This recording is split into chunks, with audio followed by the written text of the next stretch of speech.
大家好，小鐵到今日小鐵 A 會介紹絕咗版嘅限定可樂巴士 V6B 模型，睇下係咪 V6B 先。我講錯咗係 B8L。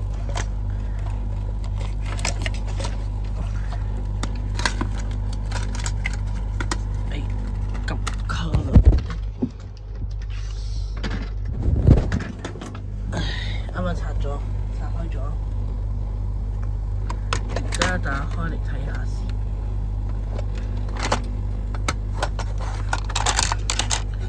咦？呢架 B8L 係舊款嘅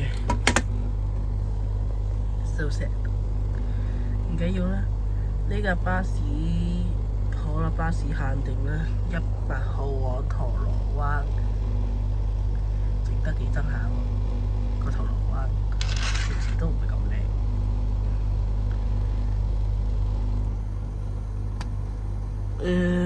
話啦，呢個邊寫咩啊？有啲冇。佢話過海村疏快線18號巴士線，唔知有冇呢？我都唔係住喺港島。車牌係 cool 啦。我攞一架咧，之前嘅喺陳寶區揾翻嚟嘅。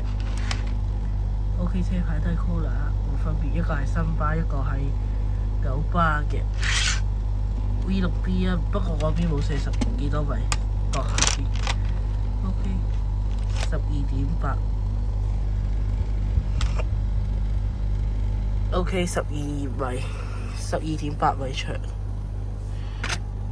有啲靜靜地。如果原本嘅紅色正版嘅話，覺得幾靚嘅。隔離嗰係最新嘅 V6B， 隔離嗰係舊嘅 V6B。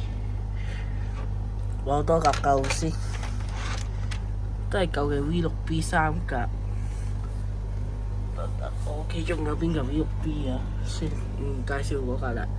就呢3架 V6B 啦，都係冇乜分別。不過咧，呢個原版嘅，不過係多咗個太陽能啫。可樂版嘅加一個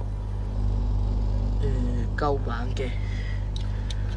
不過全新廣告，我覺得最靚嗰個咧係隔離嗰架268X。等等，OK 冇嘢。就今日小鐵條片暫時介紹到咁多，多謝各位。